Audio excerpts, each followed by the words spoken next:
How's it going? This is Russell Crowe sounds in this movie. Wait, Crowe's American, right? He is. Are you kidding me? Oh, man. Come on. Australian. Yeah. Yeah. You ever see that South Park? Russell Crowe? Yes. Fighting around the world. Oh, making movies, making songs. Yeah, come on. You see, you even know the song. Fighting around the world. Yeah, Russell Crowe. Do you know what that's in reference to?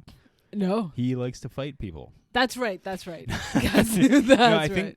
I think he fought someone at an awards show during Gladiators kind of awards bid or something. Sure. Yeah. I mean, it's on brand. Yeah, it I is. appreciate For a different Russell brand. He's a different Russell, but yeah. Go away. Got you there, Dad. Go away. 1 second, because I actually wanted to look up a thing about Russell Crowe. Oh, wow. He's New Zealand born, but he spent 10 years of his childhood in Australia. He's Australian. What's the difference? Does anyone know the difference? If you can tell me the difference between New Zealand and Australia, I will give you literally $100 cash. I think their Wi-Fi connection is better in one place. Okay, you can't now try to get the $100. What the $100? Okay. We're a couple. We share our finances. Ah, that's true, but I would like more. We especially share them now that I make no money. All right? I want to take extra from you. I'd prefer now. I've decided now that we share everything equally. Because I don't make money. It's my New Year's resolution to share our finances. I think that our relationship should become a little more equal in that we split everything. Preferably you actually pay for 60% of everything. That's hot.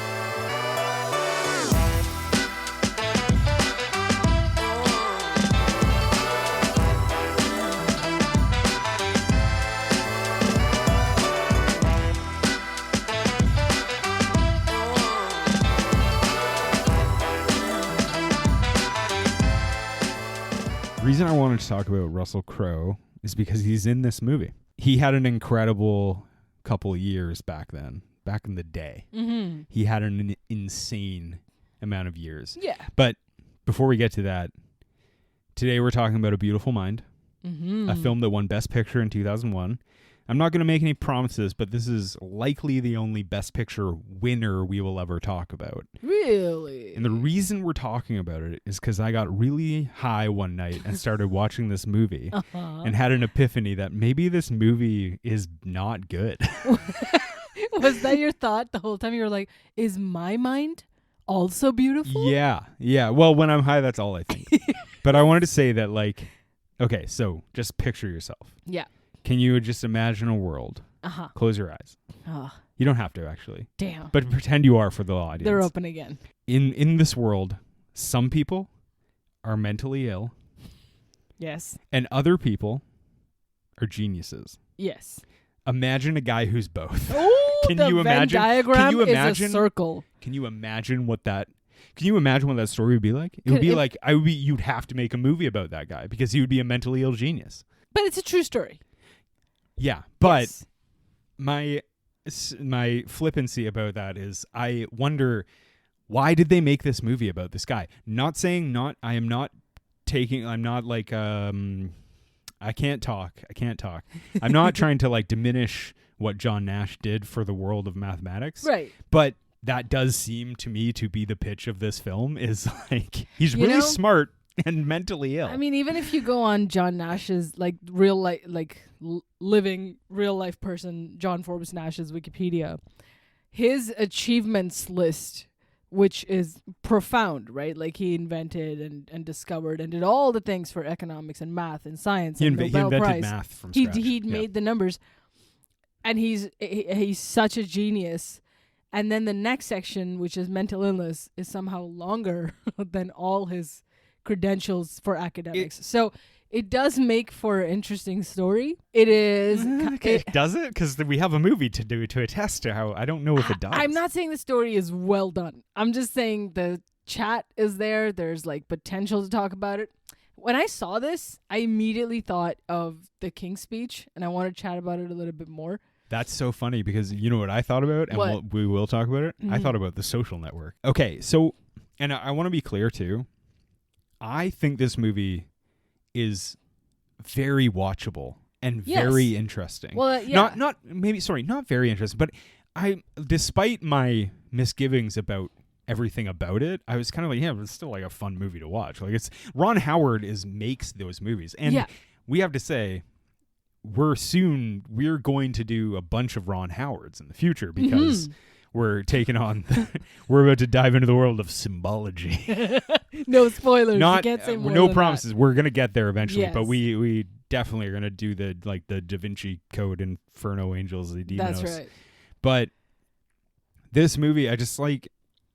It's so weird because it won Best Picture, won 4 Academy Awards, yes. right? And for that reason, it's so watchable. And did King's Speech win Academy Award? It won $1 million. $1 million, right? No, it won Best Picture, definitely. Right. I went Best Picture. What I would guess off the top of my head without looking it up, I know it won Best Picture. I'm almost certain it won Best Supporting Actor for Jeffrey Rush. Mm-hmm. It won Best Actor for Colin Firth.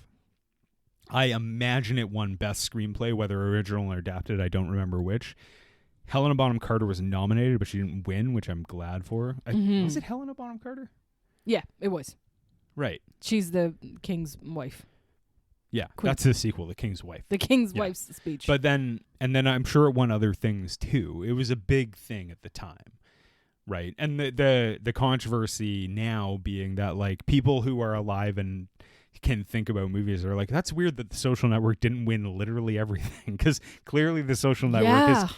I'm not a big fan of The King's Speech, but I'm not discounting the fact that The King's Speech is a quality film. But I'm saying it feels like it's in the same vein of that watchability that both of these movies, King's Speech and Beautiful Mind, has, where it's like linear storytelling. You don't have to get too crazy with any kind of back and forth or someone else's aspirations aside from the main character. Yeah. And in both instances, the main character is likable. Or if not likable, like you don't really hate him, unlike in Social Network, where you're just sometimes actively rooting against Zuckerberg's character. Can we also draw a parallel between the Academy Awards of that year and the Academy Awards of 2001? Because there was another huge film nominated for Best Picture that, looking back, you're like, well, clearly this should have won. Which one? Come on, 2001. It's not Harry Potter. Oh, that's all I have. Well, what's the other big fucking... Titanic? No, babe. Titanic won Best... I can't believe you don't... Titanic won Best Picture. Deservedly so in 1997. Damn. Gladiator. No, Lord of the Rings. Oh, Christ. Okay, looking back at those... Like, it's so weird because Lord of the Rings... The 2 years that Lord of the Rings was nominated for multiple Academy Awards, it did not win Best Picture.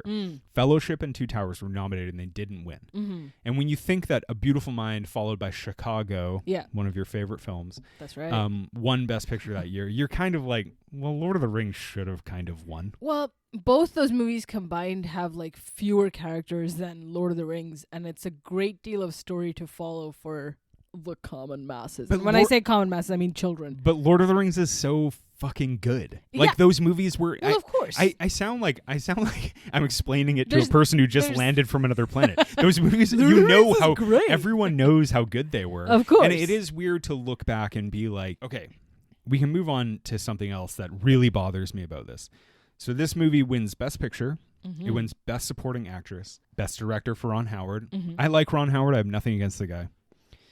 The big problem I have is that Akiva Goldsman won for Best Adapted Screenplay. Really? Akiva Goldsman, who also wrote our favorite I, Robot. How great. He wrote 2 of the Angels and Demons series films. Hot. A guy who is like, he's one of the most successful screenwriters in the world. Mm-hmm. And just like, I hate his writing. And I hate that he won an Academy Award for this film. Yeah. And the reason I say that now is I couldn't have voiced this opinion when I was fucking 11 years old, but the Lord of the Rings movies are such fucking genius works of adaptation that it's like it's unbelievable that they didn't win every year. It's because I've read the books multiple times. I've seen the movies only 6,000 times. Right. And it's so crazy to me that people weren't like, clearly these are the best adaptations of a fucking book. Right. Like it's so insane to me. And the other problem, because the problem I have with this movie, which we're talk more about, is that this movie just made up a bunch of shit. It's not even an adaptation of the book. No. I mean, of course it's dramatized to a great degree, right? Which I don't know if they address it in the film later in post-credit or anything. But I don't know if it's a fair comparison for us to be talking about Lord of the Rings when it's entirely fantastical, not even in the same genre. Like it. Really? What's the relatability of everyone with Lord of the Rings versus the relatability towards A Beautiful Mind, which is just, smart guy on hard times. I mean, every time I try to solve a math equation, I'm like, I feel it in my mind. It's beautiful and hard. How do you mean, like, what is the relatability? Lord of the Rings, the Lord of the Rings is, before the films came out, were one of the most famous book series ever written. Totally. I don't find that emotive quality in fantasy series that you would find in watching real life people who are based on, This movie certainly like tugs at the heartstrings more. Which is what something like King's Speech was going for, and it did it. Which is what something like Titanic goes for, and it does it. There's the sense of loss. Can we just establish here that Titanic fully deserved to win Best Picture? Titanic was an incredible film at that time. Totally.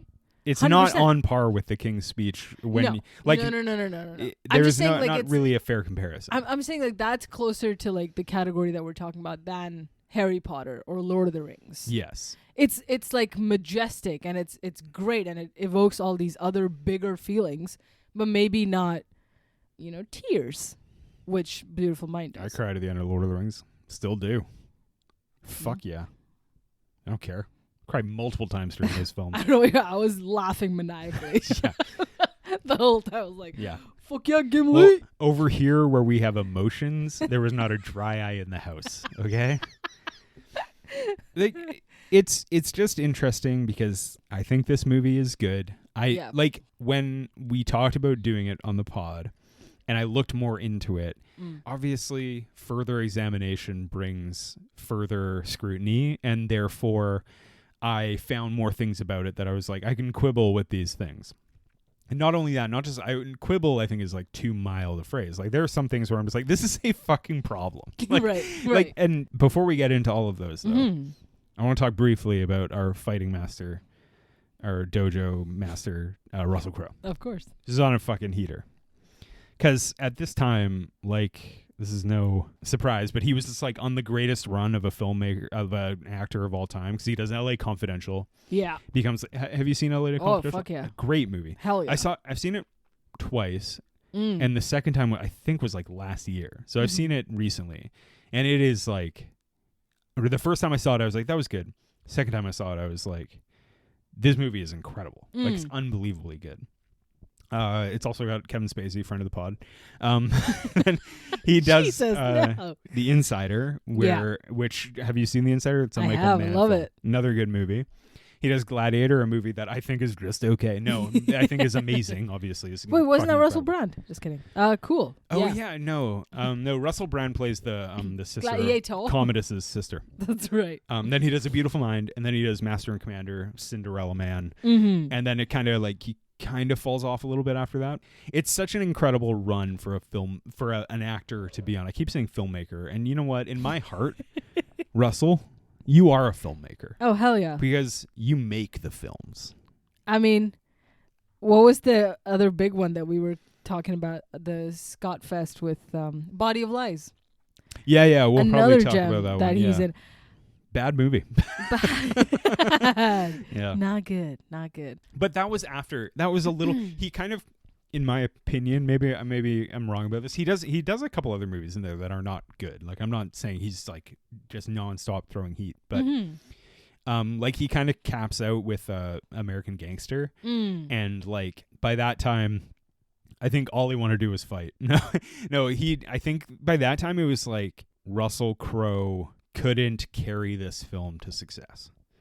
American Gangster, and American Gangster obviously is a two-hander between having Russell Crowe and Denzel Washington. Yeah. But it is a little bit it's Russell Crowe isn't making this movie kind of. And he's I don't know. And that movie is strictly fine. So Yeah. There's some recent stuff that he did. Not much chatter about it, but I watched Unhinged. It came out a couple years ago. Yeah, I've seen that. And it was fucking phenomenal. Phenomenal. He's terrifying. He is, yes. It's a trash film, but you can't stop watching it because you're so afraid of Russell Crowe coming into your house. I mean, it's funny because he does carry that movie. Yeah. And it's interesting because it's like that movie probably has like a budget of like $2 million and he is easily 1.5 million of that. And like the rest of it is. Yeah, the rest of it is like 2 cars. It's a very fun trash film. Yeah. I also I thought like Russell Crowe kind of makes The Nice Guys. Like whatever you think of that movie. Definitely. Like, he's so funny. He's actually so perfect for that role. Yep. Now that he's like older, kind of a chunkier side. Oh my gosh. Yeah. In Thor, I think more recently he plays Zeus and he steals it. You can't look away from him. He's just this like chubby little Thor Zeus. Which Thor? Love and Thunder. Yeah. The Taika. That one's my favorite. They're all by far. Taikas. By far my favorite. By far of all the two Thors. Of all the ones that I've seen, all the that's 4 Thors. that one is my favorite. Yeah. All right, that's enough out of you. There's 4 Thor movies. That's fucking nuts, eh? Yeah, man. We should talk about the Dark World. More, I guess. We should talk about the Dark World, hey? I like it. I like all the Thor ones. Oh, shit. I like all the Thors except for the Love and Thunder. How are we going to stuff Marvel into the thing that we do here? It's impossible. Because we've done Eternals, and that was a mistake. That was a you know what I mean? mistake. Eternals is our times as Lord of the Rings. You're going to throw that bottle of wine out. I've always because I've actually toyed with the idea. Now we're just chatting like we're alone. I've toyed with the idea recently of and hey, now that I don't have a job, why not? Of literally just watching every Marvel movie from start to finish because I've only seen Eternals and Black Panther. We have to watch it together. And I've mostly seen Iron Man. And you like Iron Man. I don't actually know if he lives at the end of Iron Man, but I would find out. Please don't spoil it for me. Okay, no, it was funny because you had it on in Spain, and I was like, yes. Did you ever see how good this movie is? I wanted to kill you. Yeah, so that was what I was thinking. I was like, maybe I should just watch them all and just literally write down a list by hand and then be like, A, B, C minus, whatever, and see how I felt after. Yeah. Yeah. Think I should do that? I really think we should do. A lot of time on my hands. I mean, it's only 18 films. I'm not rewatching those fucking Spider-Man things. They fucking suck so much. Whoa. Okay, do the animated ones. I've seen I've seen the first animated one. I haven't seen the second one. Okay, good. The Tom Holland ones I hate. Oh man, awful. What about our girl Z? She should do more fucking dicks and drugs show that she does. It's way better. Play high school. Honestly. Zendaya should be like, look, Tom, you fucking suck as Spider-Man. I'm the only good part of this movie. That's true. Come over to Euphoria. We have fun on Euphoria. Yeah. There's dicks. Well, there's drugs. There's dicks. On drugs. Some tits. Yeah. Every once in a while.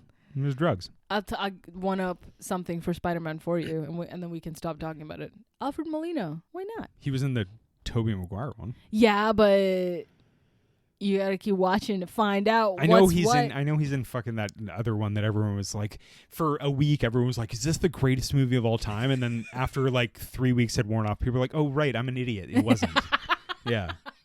The fucking No Way Home. I don't know the names, but the one with all the Spideys. I haven't seen that one. Because I hated the other two. Why would I watch that? Do it anyway. Because, Oh, that was so annoying. When that movie came out, it was the only movie in theaters, and people were like, this is the greatest film I've ever seen. And it's like, dude, it's the only movie out right now. You can't skip any of the films if you're doing the entirety of Marvel University. You got to go through all the grades. MU. And then I will give you your certificate after grading you. Go on. Yes, ma'am. Mm-hmm. So A Beautiful Mind. That you're about to have right now. I'm about to have a fucking beautiful mind. Ooh. So... Oh my gosh. Can I just say? Please.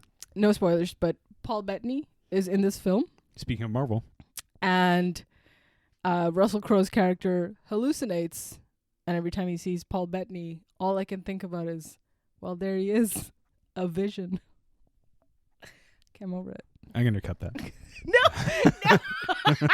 It's over. Well, Paul Bettany. I don't get your Marvel jokes, okay? Because I don't have I now do, but I haven't had the time. I get it. Yeah, it's so good. Yeah, Paul Bettany plays I think about Vision. it all day. Yeah, Paul Bettany met Jennifer Connelly on this film. And now they're lovingly married. Do you think Jennifer Connelly is ever like she just sitting in the sitting room in the den looking up at her Academy Award, and Paul Bettany is like, I don't even have one of those. I didn't know that was a situation. Damn.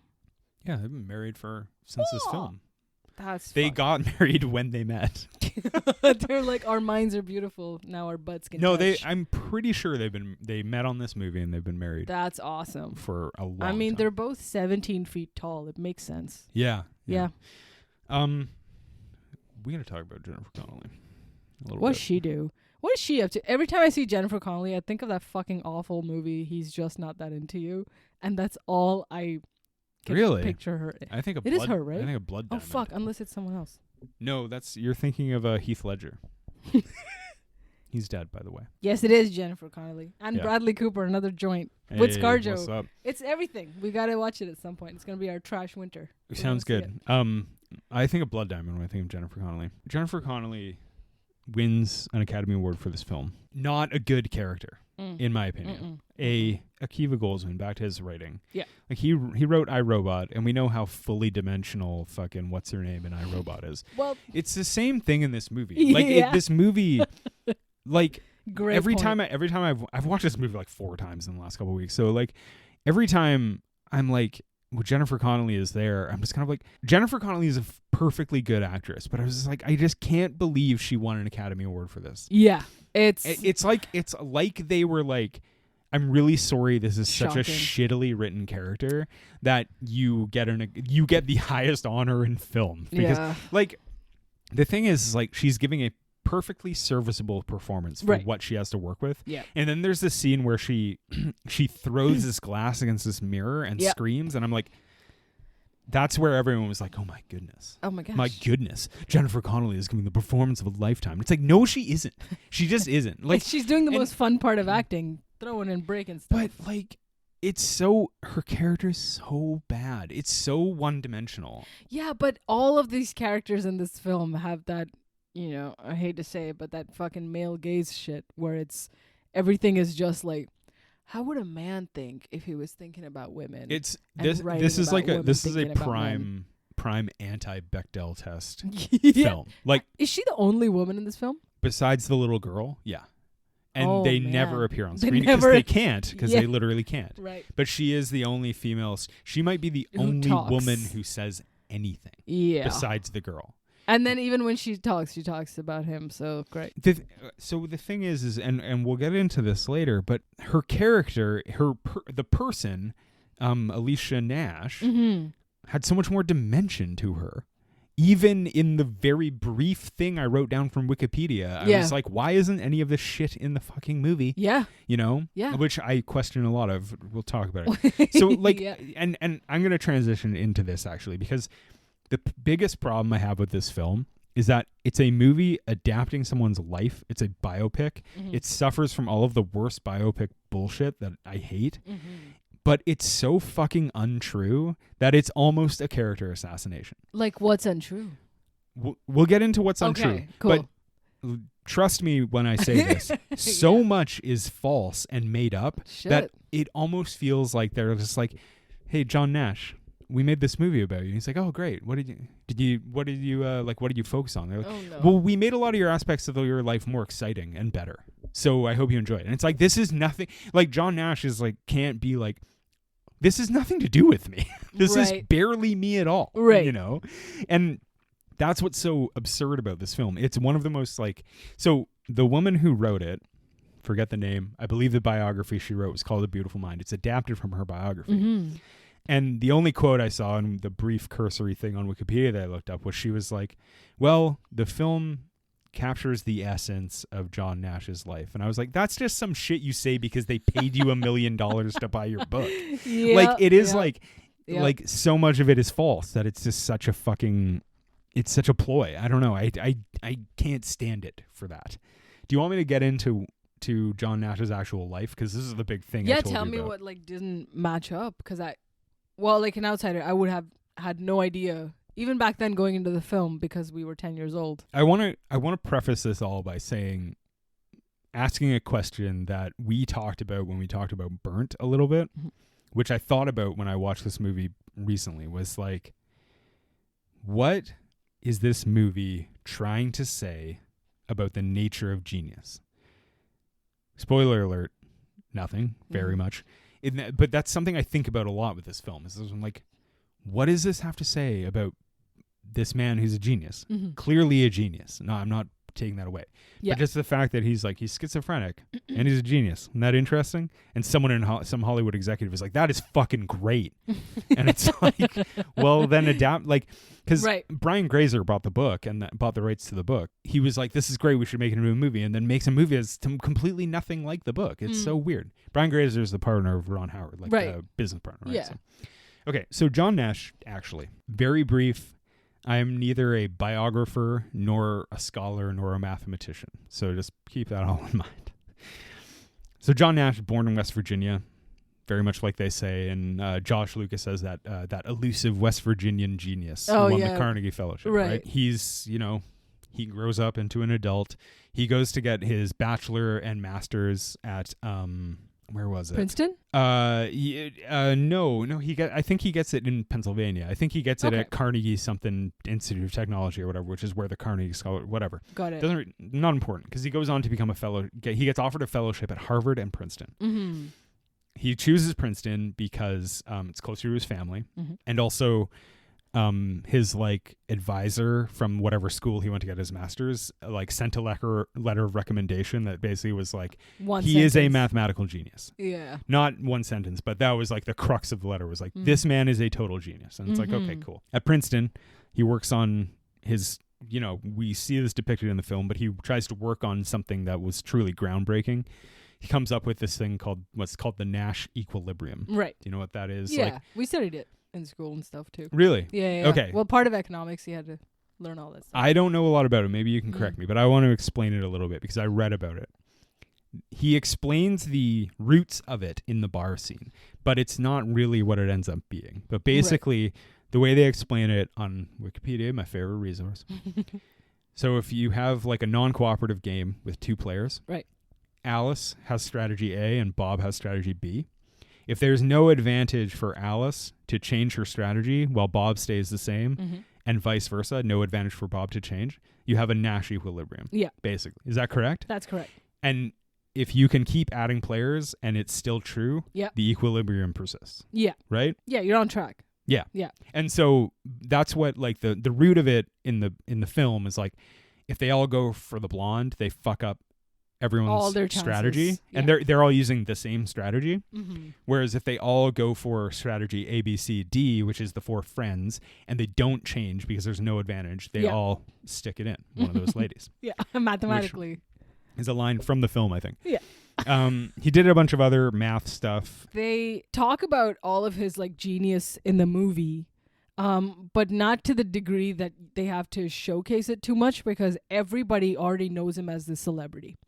He comes in at whatever 20-something years old, being like, "Oh my God, it's John Nash!" A fucking rock star. What's his face? Josh Lucas already knows who he is, and he makes the joke about him being a waiter, but then it's clear that he knows who he is. Yeah, exactly. I think one thing I love about this movie that I think is one of the strong suits is that the way that they represent the mathematics is really cool. It's it's so visually interesting, and it's actually kind of brilliant the way that they do it, and I like that visual stuff a lot. Is that what made you think of it makes me want to do math. Is that what made you think of Social Network? Because they both love to write math shit on glass. What made me think about Social Network we'll get to in the plot a little bit. Okay. It wasn't this though. Okay.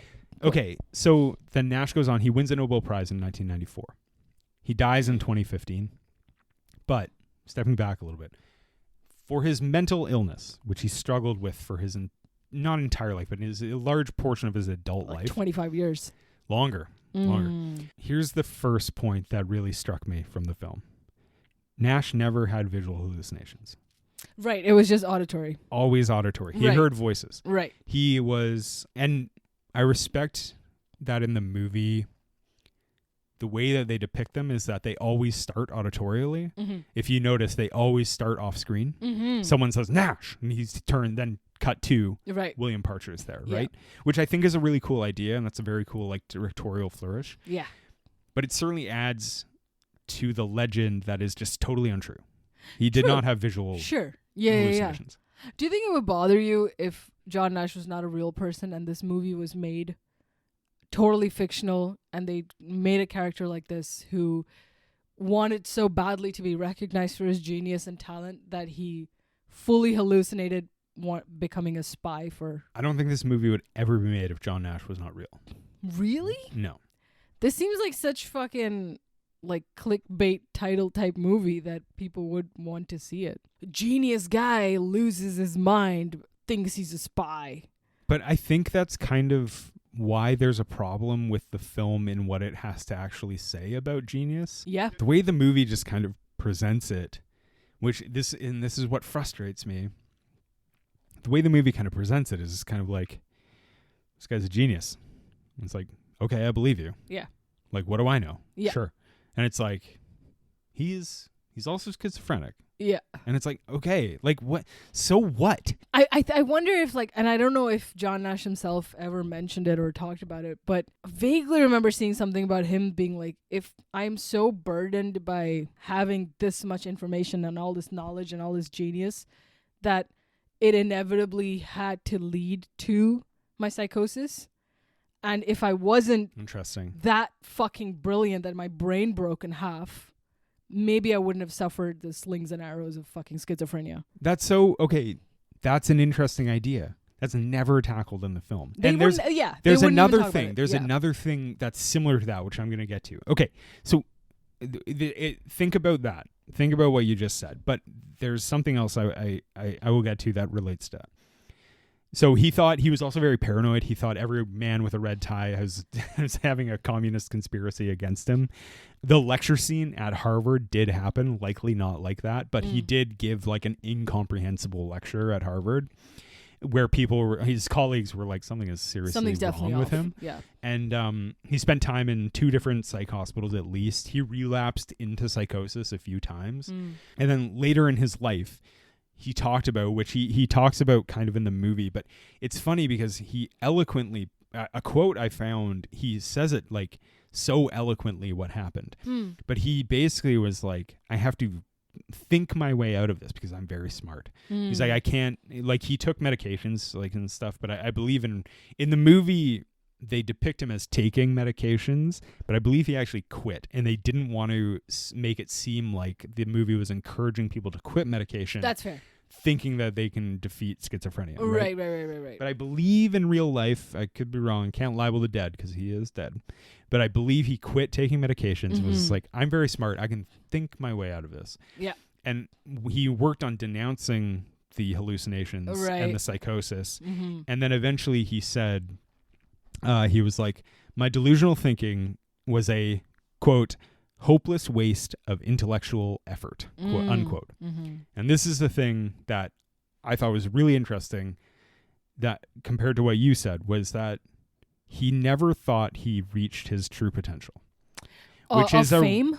No, of genius. Oh. Which is an interesting idea. That's right, because he is, even in the movie, Russell Crowe is so concerned with wanting an original idea, an original thought, when him and Paul Bettany are getting drunk on the roof, and he's like, all these lesser mortals, like I'm above this. He's all. I don't have to go to class. He's obsessed with working, and he's obsessed with discovery. Yes, and he does make so many discoveries, right? Like later in the film too, everyone's like, "Oh my God, you did the Nash equilibrium, and we study your theories, and it's all brand new, great." But fucking folly of youth, right? Regardless of schizophrenia, he just. But in reality, he said, he was like, I don't think I actually reached the potential I could have reached because of my mental illness, right? Which is like what you said about him being so burdened with genius that it led to his psychosis. It's like he never could have, kind of. It's like he's like a great athlete who suffered from injuries early in his career. Like he can never know. That is actually an interesting idea that the film never really truly goes into. No. I think like that kind of nuance, I don't know if 2001 was ready, because then it would be kind of a different film. You couldn't have like a wife character who's also from Princeton who takes care of him, or here's the thing. This is the reason I thought about The Social Network. Something that's so interesting, especially about the Princeton part of the film, which is my favorite part. Like the first half hour I love. Totally. The interesting thing that's happening there is like, well, how do you fucking show like you're a genius among geniuses? Yeah. Like literal geniuses. And in The Social Network, Mark Zuckerberg says, like, how do you stand out amongst a crowd of people who all got 1,600 on their SATs? Yeah. And that's like, if this movie had been made later in life, it would have been something more like that. Yeah. And I find that question really interesting. But the movie kind of like lets him off the hook for the actual sad parts of his life. And it's so interesting to me that a man who's so smart was like, I don't know, I just don't think I ever really got there. And it's like, dude, that's so nuts. You were like one of the most influential mathematicians in the world.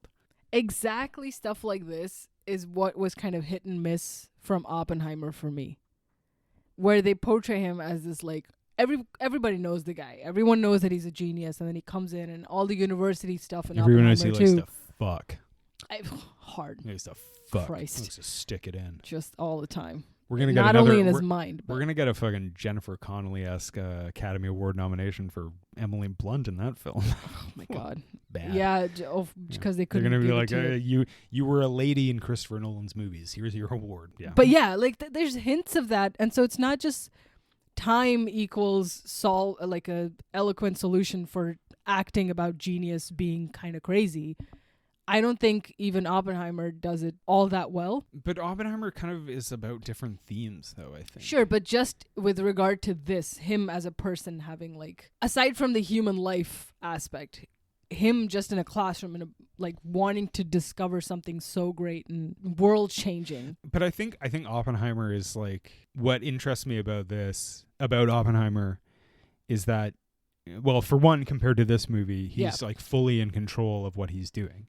Totally. And what he's taking what up until then was only theoretical, and all of a sudden it becomes very real. Yeah. You know. But it's not like him as a character himself is all that exciting to get to know. I couldn't give a shit about Oppenheimer's personality, or because I don't know anything about it, or we're not told anything about it.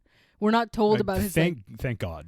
Right. Yeah. I mean, then that would have become a movie like A Beautiful Mind. Yeah, the weird. It's so funny because I was listening to a pod I mentioned earlier where they talked a little bit about Oppenheimer, and one thing I love about Oppenheimer, but I think is like maybe kind of confusing, is like it shouldn't be called Oppenheimer because it's not actually about Oppenheimer. It's about the nuclear bomb. Politics. Yeah. And I'm also so glad it's not a biopic. Because I would not care. Like, no. So many biopics are so fucking bad that I was like, I wouldn't care about a lot of this guy's life. And I'm really glad that Nolan did away with a lot of this stuff where I'm just kind of like, I mean, thank God this like scene where he's at school is only like a minute long, you know, but and it's like it's like we talked about with Vice a couple weeks ago. Is like the great thing about Oppenheimer is it focuses on a seminal event in one man's life as a quote unquote biopic, but I don't truly think it's really a biopic. No, again, also dramatized, right? Another really good example, which maybe is the closer comparison to Oppenheimer and not A Beautiful Mind, is like The Imitation Game. There you are. Which again. The Imitation Game, I think, is bad in different ways. But like, I don't like that. Do you want to hear my criticism of The Imitation Game? Yes. The Imitation Game has similarities to Beautiful Mind in this aspect. The Imitation Game is about a man who it's like, this dude is very important, and he solved a lot of things, and he helped win World War II. But guess what? He's gay. No way. But But for like, I guess for its time, it had to be like, no. Stop. But are you kidding? It was made in 2015. I know, but the context of the time of the film. Oh, no. The thing that drives me nuts about that film is that it is like, it's literally like, here's a man who did lots of really important things. I'm not denying that at all. And he's unfortunately played by Benedict Cumberbatch. You're going to have to suffer through that for a little bit. But it's like, they're just like, here's a man who did this important thing. He worked at this place. Is Matthew Good is in it. You're going to jizz your pants because you see him on screen. Yeah. But like, and then it's like, at the end, it's kind of like... And he was gay and he was mistreated. Isn't that bad? And it's like, well, yes, of course it's bad. We know that. Yes. Like we know it. And if you're gonna make a movie about that, make a fucking movie about it. Don't make a movie about him breaking code at Bletchley Park for an hour and 45 minutes, and then at the end being like, and then they sterilized him. It's it's like kind of insulting a little bit, and it's, I don't know, I just think it's such a, I found that movie like baffling because it's not very good for one, but like I just found it like in the end I was just kind of like, I know it's bad that he was like sterilized. Yeah, like I know that. Like I don't know. And his gayness didn't factor a lot into the film. Yeah. Really. No. So. No, and you don't, they don't even give it the time of day like they gave it to Beautiful Mind, where beyond more than his genius, the focus is really on him kind of falling There's apart. more fucking in Oppenheimer than there is in fucking Imitation Game. Like, that's true. They treat 100% they treat his homosexuality with these like weird sterile kid gloves. Sorry to use the word sterile again, but with these like kid gloves, and it's kind of like they're telling one story 90% of the time and then a second story 10% of the time, and I just found it nonsensical. Like I just didn't like it.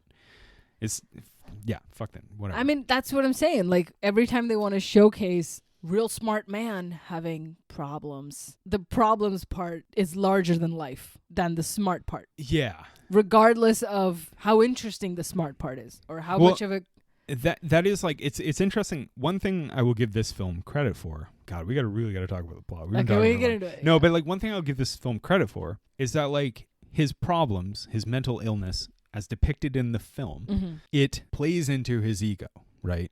Because he wants to be like the greatest. He wants achievement. He wants to be the most, as Saul says, he wants to be the most genius. And the hallucinations tell him, you're the greatest, and we need you because you're the greatest to keep being the greatest. And that's what I think is like interesting about the way it's depicted. Yeah. So I have a few more things to say about his actual life.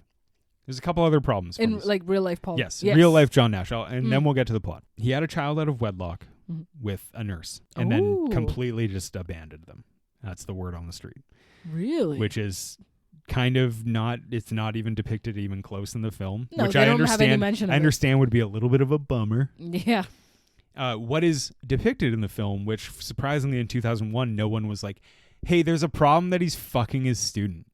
Like, no one put their hand up and were like, yeah, did we not talk about the fact that she's the student and he's fucking her? But also in the movie, she's the one who comes up to be like, I would like to take you out to dinner. Which completely you have fucking, to come and then he's very shy and he's like, I'm shy. I don't do this. And she aggressively pursues him, his words in the movie. Yes. So they do switch that shit over. Another problem, this isn't totally my place to like talk about this.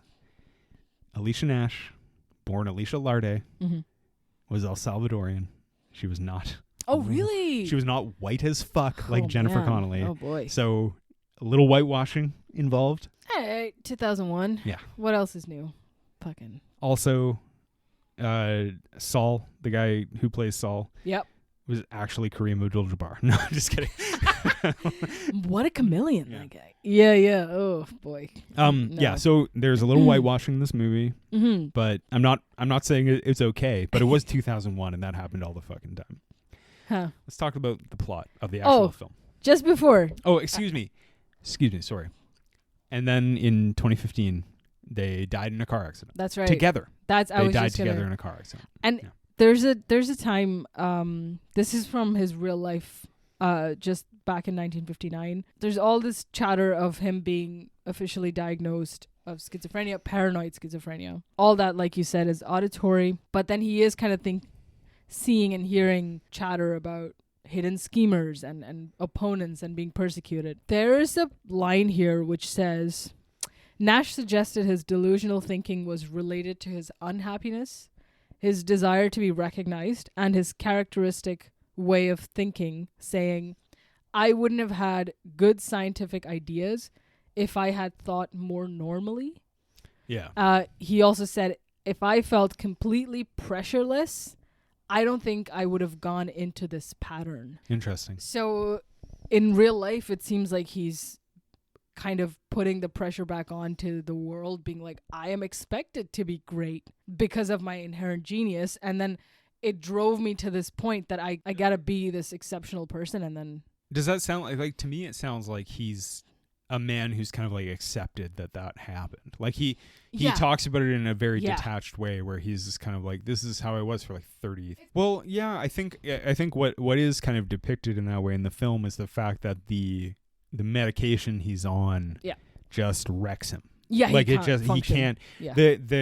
One scene that I think is like really effective is when he's sitting and the baby is like crying. Yeah, and he's just like out. Totally like just it's catatonic. So upsetting. Yeah. Like, and that is like legitimately sad, you know? Yeah. I don't feel like the movie really grasps at it though, but it is. No. It's interesting to be like, what is the sacrifice for the fact that he is so smart? Yeah. You know? And the sacrifice is that like, you know, he either gets his brain with all its faults or numb, you know, and it's or his brain is no good to the world, which to him is like is numb basically death. Numb and meaningless. Okay, let's talk about the plot. Let's do it. It's similar to his life. No, it's similar enough. So like, he's at Princeton. It opens with that scene where I really like the opening with Judd Hirsch, where he's like talks about mathematicians, and then it like moves to this kind of like luncheon thing, and he makes the crack about the guys. There's a mathematical explanation for how bad your tie is. Yeah. I thought that was such a good line, dude. And I didn't expect him to have that kind of humor. I know it wasn't. It's such a 2000s like when some studio exec read this script, they were just like, what a fucking line to start. What an opening line for this guy. Their main character, he fucking just slams his dick right on the table. But then it's so weird because they don't have any sense of humor about him afterwards. What's his face? The Bender laughs though. He's like, yeah, but they do kind of like, he becomes kind of like their whipping boy a little bit. Yeah, like I mean, Russell Crowe's character doesn't have any zingers after that anymore. Funny. He's just mean. When he does that thing when Saul comes to visit him later, and he's like, "Have you met Henry or whatever?" Yeah. And he's like, what's the point of being crazy if you can't have a little fun or whatever? Yeah. I thought that was funny. Do you like Russell Crowe in this film? I kept thinking it was Russell Crowe and not Russell Brand. not Russell Brand. Yeah, like I have that problem with fucking big name actors, dude, and it's not. It's kind of their fault, okay? You gotta be an actor who's acting the shit out of it. But if you're too big a name, it's hard for me to disconnect from that. Same problem with Spring Breakers. The whole time I thought with it Franco. was Franco. Yeah. I could not see Alien, the character. Same thing with this movie. I was just like, it's Russell Crowe pretending to be this guy. I don't think really famous actors can truly disappear. That's true. Ever. And so it's not entirely their fault, but sometimes some people do a really good job at it. Like, here's my kind of theory. I have never really thought of this before. We're going to talk it out. I kind of think that's why, like, when you look at like the Academy Awards or something, or God forbid the Golden Globes, but I don't know why you would ever do that to yourself. That's why the supporting actor and actress is so interesting. Yes. Because it can often be, no offense to anybody, but it can often be people who are like, well, they're never going to win an Academy Award for lead actor. Yeah. But they can sometimes just rip a fucking supporting role. Yeah. And it's usually the more fun, chewy role to have. And it's so interesting to watch those. Whereas like with lots of lead actors, especially the ones who win Best Actor, it's kind of like you can never really disappear in these roles. No. Yeah. Not even like Daniel Day-Lewis, in my opinion. I didn't grow up on Daniel Day-Lewis, so I wouldn't have that association of him being like, oh, he's DDL. In Gangs of New York, I saw the guy who was as the part he was playing and not as the actor. But you see, just like Russell Crowe, you just see so much more. Yeah. He's so much, no offense to Daniel Day-Lewis, is a friend of the pod. Like, Russell Crowe is so much of a bigger deal than Daniel Day-Lewis because he was around so much, and he exploded as we started to watch movies. Yeah. Right? Yeah. Whereas like Daniel Day-Lewis, like throughout his career, he did 10 movies, 11 maybe. Yeah. And like, I mean, and one of those movies was 9. So you're never going to fucking watch that shit. Right, exactly. Yeah. Exactly. And like, even, I love Daniel Day-Lewis. I've never seen My Left Foot, you know, and he won an Academy Award for that. So yeah, like it's, Russell Crowe is That's interesting, man. Yeah. It's like, yeah.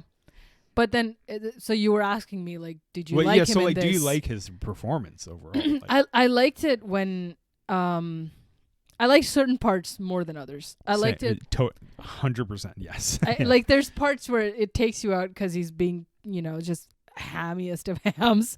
But like you said, that baby scene where he's just catatonic and not doing much when he does quiet acting, excellent. You're really sold. You want those scenes to last a little bit longer. The older he gets, the less I... yeah. It's weird because like Russell Crowe has looked like 45 since he was 19. So that's true. like it's weird. I was thinking about that because I watched a little bit of it with you today. You were watching it earlier today, and the scene in the bar when he first has the epiphany about his theory, which I really like, but I was just like, man, Russell Crowe just looks like a fucking 45-year-old talking to these 30-year-old guys. Later in the movie they try to age up all these other characters and it's like bad makeup, but on Russell Crowe it looks great because he finally looks his age. For 2001, it's pretty good. It's great on him because I'm like, yeah, he's 80, like he looks exactly like he is now. But like they're just like kind of the older he gets, like the less I really was into it. The version of him that I like most is once he leaves Princeton.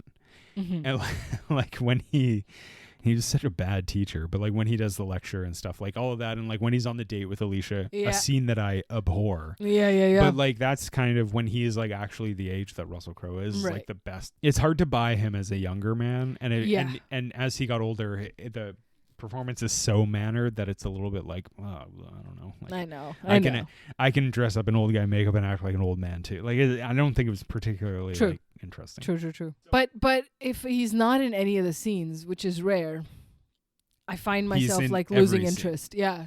So, which like smart, because if they take him out of it, he's probably not in 2 scenes. And I just wish there was more Paul Bettany. I had always been under the impression that Paul Bettany had been nominated for Best Supporting Actor for this film.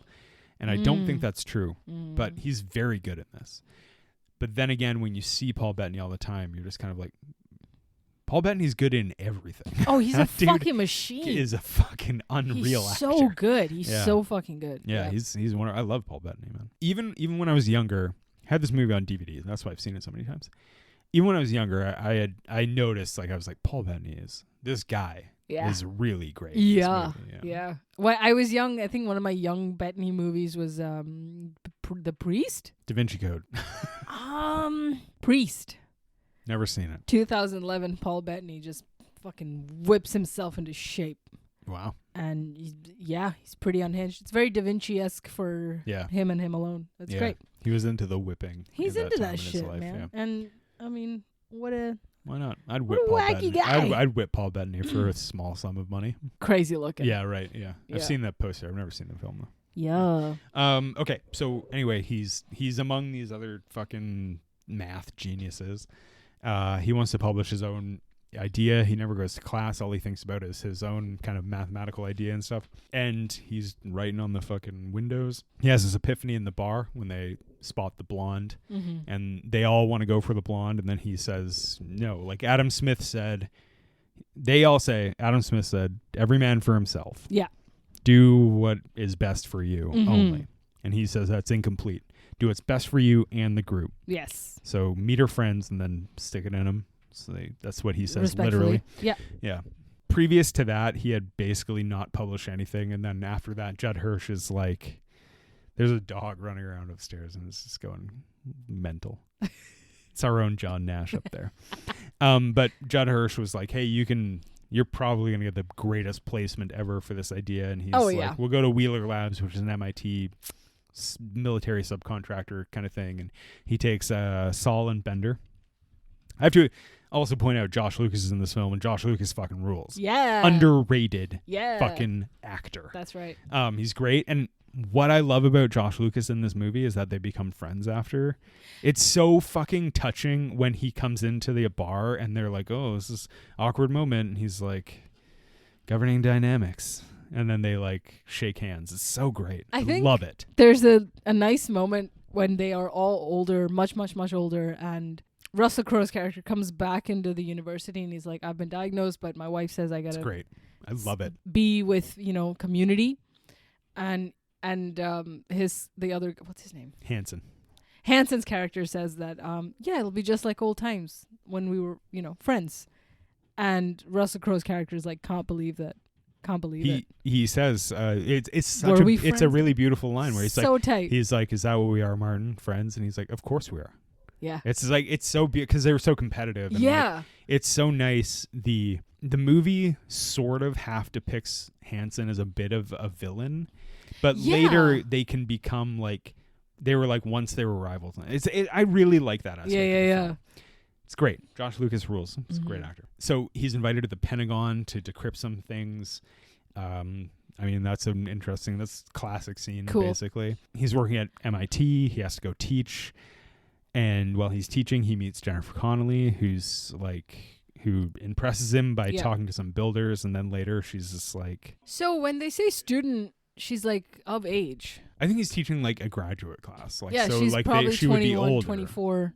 She would be old. She would like in her 20s, right? Probably not great because he's probably twice her age. But I don't know. But everybody kind of makes a dig at it, being like, "But he dated his student." It's like, yeah. Today that would be like controversial, I think. Yeah.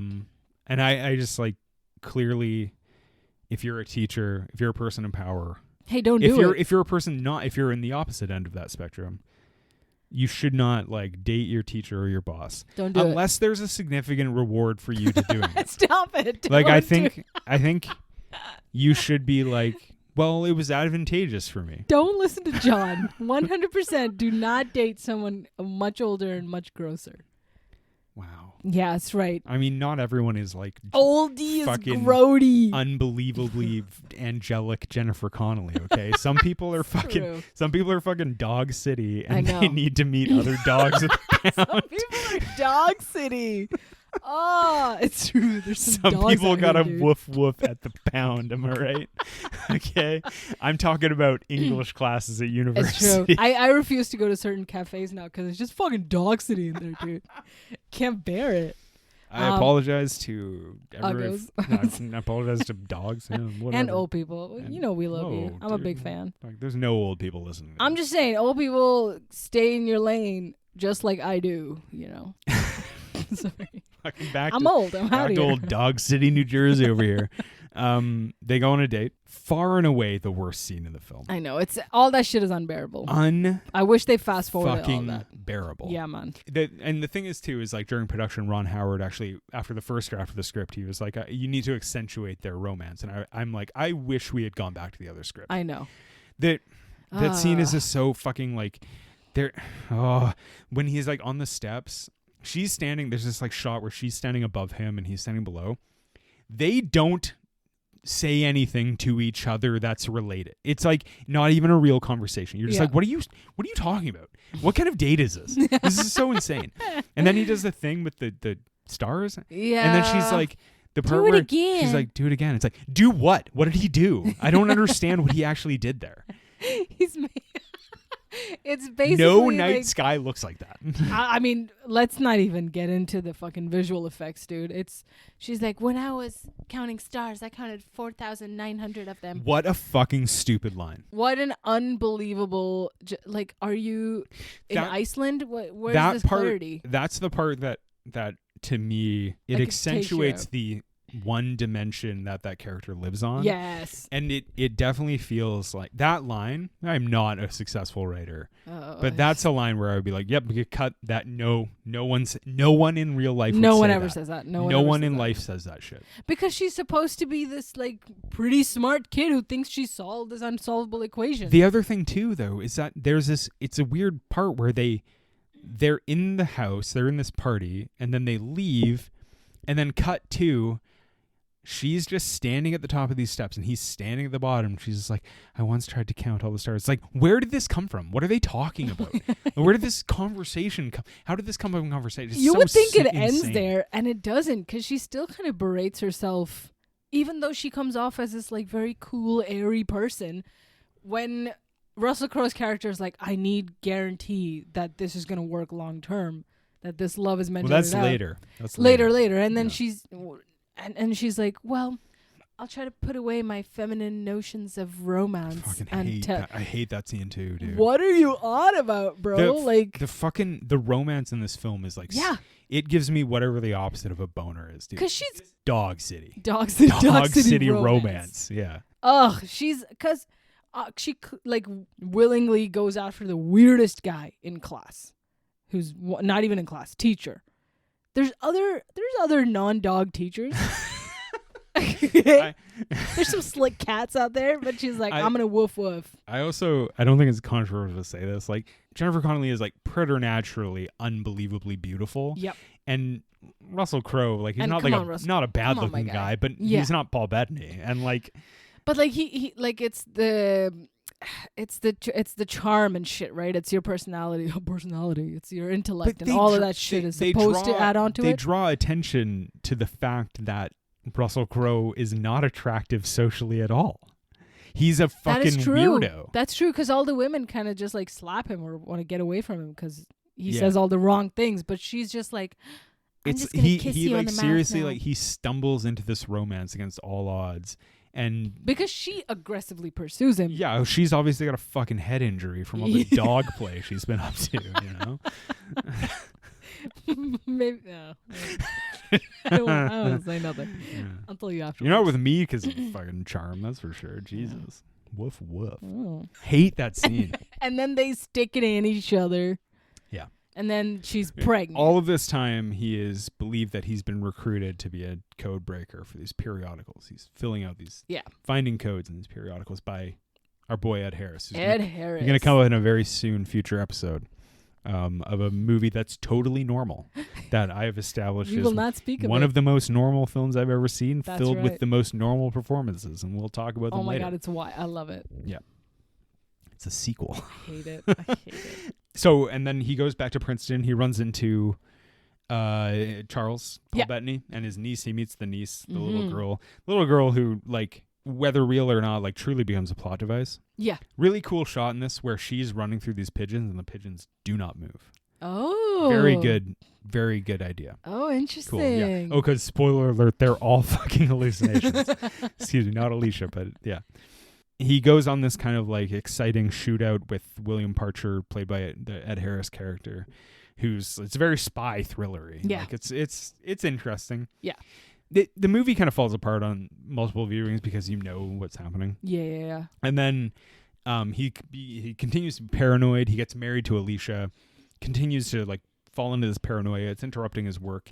He goes to give this lecture at Harvard. He tells Charles, Paul Bettany, he tells him he's in trouble, something might happen, blah, blah, blah. While he's giving these lecture, these men in dark suits come to get him, led by Christopher Plummer, one of the best, and they take him away to a mental institution where he thinks he's being held at a communist institution. Right. But Christopher Plummer is like, no, dude, you are schizophrenic. Who assigns him to come get him? Who assigns the doctor to be like, yeah, get two guys in a mysterious suit and then go pull him out of lecture. I never thought of that. That's really interesting. Because they make it seem like he thinks he's being chased by the CIA or whatever. Because he's involuntarily put restrained. into... Yeah. So whose idea is this? Because it's not Alicia's, because when she comes, Christopher Plummer explains it to him, and she's very surprised. I wonder who it is. So maybe it's his employer, or maybe it's Saul or Ben. Like, I don't know. Because like even as Saul, a lawyer certified in the state of fucking Massachusetts, then I don't know. Because even Saul and his other friends are not allowed into his room because so they don't know that he's crazy. His wife doesn't know that he's like having these hallucinations. Plot hole alert. Akiva, give back that Academy Award. But even if this psychiatrist is just on standby in the lecture and he's like, for every crazy mathematician. Yeah. They just have him on call, like, come watch this guy. But yeah, strange. Anyway, they restrain him, fucking come out of nowhere. You just imagine Christopher Plummer being like, Dog City alert. This is going to be a rough one, boys. Let's get this one. Woof, woof. I'm going to stop making that joke. And then Alicia comes up and Christopher Plummer is like, he's schizophrenic. He's seeing these things. Charles isn't real. Parcher isn't real. Yeah. We're going to give him shock therapy. They give him insulin shock therapy. Mm-hmm. I didn't know that was a thing. I had to look it up, kind of what that is. It's really weird.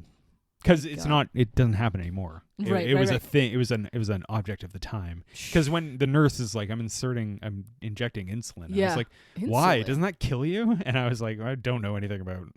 I may be a lawyer and I may be a biographer and I may be a mathematician. I'm not a doctor. But like it's interesting because it creates a state of involuntary coma and like then they give you the shock therapy. It's very interesting. I see. They do not do that anymore. Good. Today they beat you with a pillowcase Yeah. filled with oranges. It's bad. It's hot. Do not go to a psych hospital. Just kidding. Get help. Get if help. You need it. For sure, get help. Alicia kind of figures out, she tracks down the envelopes. She figures out that he's doing the Charlie Day fucking board with He's got the red threads and stuff, going. that's a reference to A Beautiful Mind, kind of. Well, okay. that Charlie Day meme, that's like a reference to Homeland, which is a reference to A Beautiful Mind, certainly. Oh. Yeah, because in Homeland, she does that. She's erratic because she's a genius code cracker. There's a scene, if Homeland had come out a couple years later, that would be the meme. It's like there is a scene where she does the same thing as Charlie Day. Yeah, it's good. It's because you feel so strongly by your conviction and your case cracking abilities that you just come off crazy to these normies. You know what's funny? Homeland is kind of like, what if there was a secret agent? Also mental. Yeah. Oh my God. That's kind of the premise of Homeland. It's like the middle of the Venn diagram between It's Always Sunny and Beautiful Mind.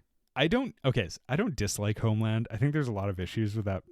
For one, they hired the two most overacting overactors of all time to be the leads in the first couple seasons. Eyeballs. But there is like the idea that it's like what if the secret agent was mentally was this insane? Be like, I don't know, she'd be fired. Like, what do you mean? But she would dog. She would never last this long. Like, yeah. She got that dog in her. Yeah, she does have that dog in her. She actually truly does in that fucking. She will do anything, especially in the first couple seasons. It's true. She'll fuck your shit up. Yeah, man. Oof. Homeland, it's okay.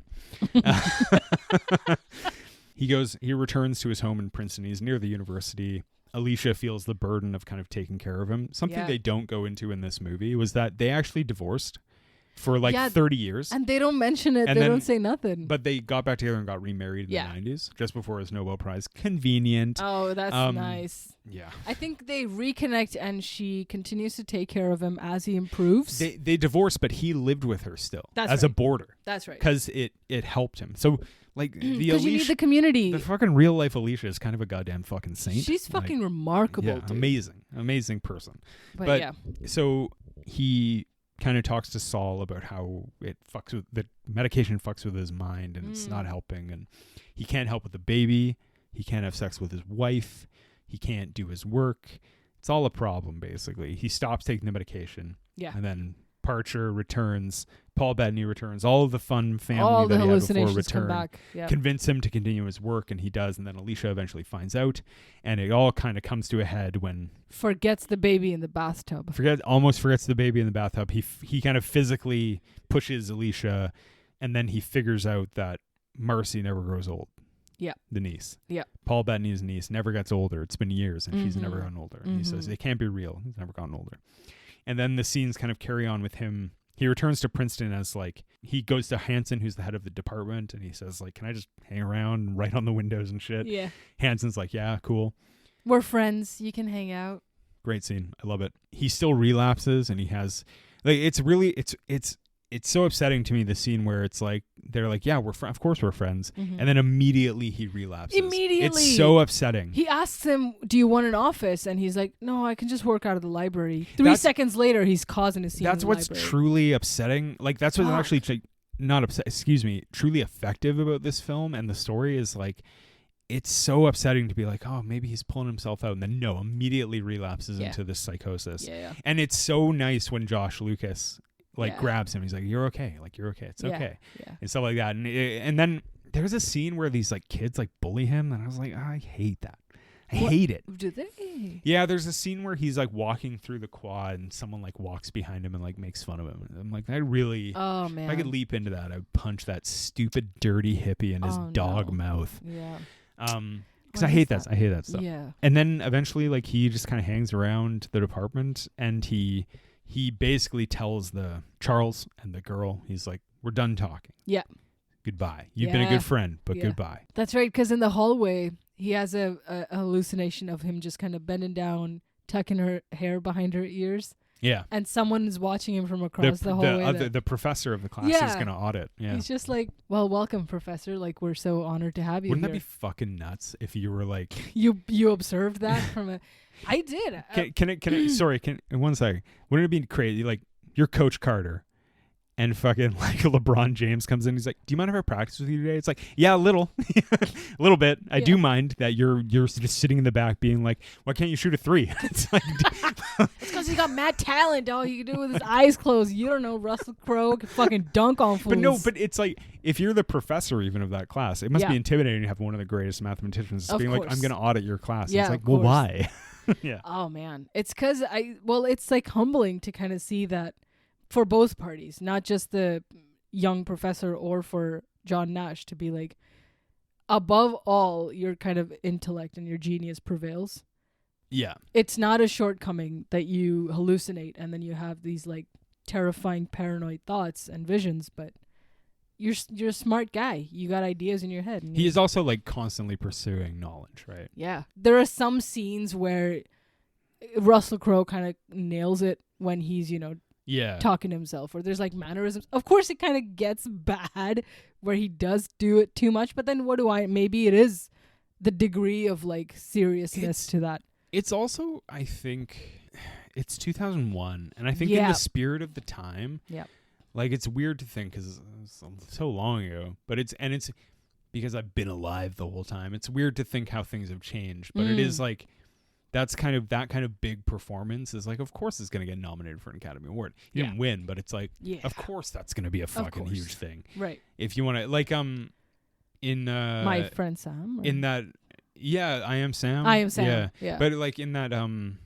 Ricky Gervais show Extras, Kate Winslet makes the joke about being like, you're guaranteed an Oscar if you play a mental, which is like a funny joke, but also kind of like, it is like a kind of a keen observation that there was this like class of performances that were just kind of like big and out there. Yeah. Now I think there's a lot more subtlety to the art of acting in a way, and 100%. And not that I don't know, like not that I'm not criticizing that time. It was a different time. Yeah. It's like if you were in the fucking 70s and looking back at like the way people acted during the like black and white era. That's right. It's just different. It's just a different way of performing, Yeah. So anyway, I mean, what happens? He copes with this shit. Yeah. Some students, like we skip forward in time, he's quite old. Mm-hmm. Some students are like, hey, we study your fucking equilibrium. And he's like, damn. And then he teaches, and then a guy approaches him and he's like, hey, you've been nominated for the Nobel Prize. The one fun part just before that is this random guy comes up to him and he pulls. Yeah. And Russell Crowe pulls his student and is like, do you see this guy? Can you see this guy? Yeah. Yes. Do you see this man? Yeah. It's great. But more than that, it's the that sort of acting where he's like kind of candidly like leaning into his students' faces a little bit, or just his mannerism as the sweet grandpa, and not, Yeah. an actor. I think it was nicely done. I don't like the old age makeup stuff.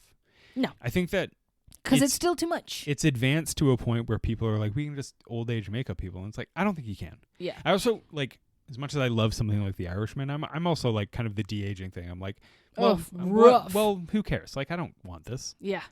We used to, back in like the fucking 90s or 80s, like it used to be like, we just cast two different people. And I'm like, I kind of wish we would go back to that. I swear to God. Yeah. I don't want to see 19-year-old Robert De Niro when he's already 78. Like, rough. The thing that, again, I love The Irishman, but the thing that kind of baffles me about it is like, there's so many fucking incredible actors who are young who could have played those roles. Yeah. And I don't know, I just don't know if they needed that. It's definitely a choice. It's definitely a very intentional. We're gonna milk the shit out of Mr. De Niro as long as we have him in every fucking scene possible. And The Irishman rules a lot. And then Nash. Do you like The Irishman? I'm just kidding. I think it's okay. The Nash is awarded the Nobel Prize in something or other. The Nash. Big Nash. Big time Nash. Big Nash. He's awarded the Nobel Prize in 1994. Then he was like quite alive when this film came out. Yeah. He was very much alive. And he died in 2015. Until he died. Yes.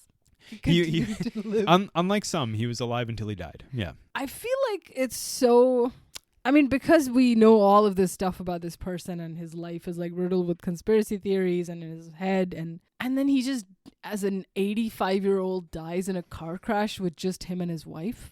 It's kind of tragic. I want to believe that. Upsetting. It's just, but like, when you're that, are you allowed to drive when you're? Yeah. They don't take it away. That's so crazy to me, man. Wow. They should. Okay, all right. Well, they should give support to people who need to be driven around. They should give a free Tesla for self-driving car. Yeah, that car can fuck itself up. Yeah. No assistance needed. A Beautiful Mind. Beautiful Mind. Best Picture winner, 2001. Yeah. Hell yeah. Maybe the only Best Picture winner we'll ever do. Yeah.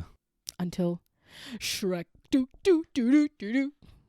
You just shook your head. You didn't even say words. Sorry. I just wanted...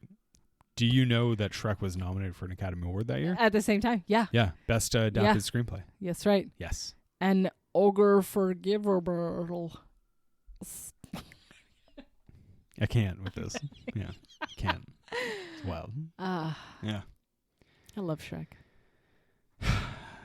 Well, good. Mike Myers could have fucking killed it in A Beautiful Mind. You don't know. He's fucking powerhouse. He would just be Scottish. Yeah, but he would insist on playing every role. He'd be like, when Adam Smith was talking. Smith was talking about economics. Economics. He was like, hey, give me some of that blood sausage. What the fuck? Yeah, I'll stick it in me You gob. just call it black pudding, babe. Black pudding. There you are. Stick it in me gob. Get away from me, swamp. Young lady, can you see this man beside me? It's a Does donkey. he look well? This could go on forever. Kill it. Kill it right now. I'm from West Virginia. Thank you for listening to thank The you for Low listening. Ceiling. Sorry about that. I'm free. I'm John. And This has we been love Shrek. The Low Ceiling, a Shrek-loving podcast, broadcast live from Dog City, Massachusetts. Sorry for everything I said today. I love you all.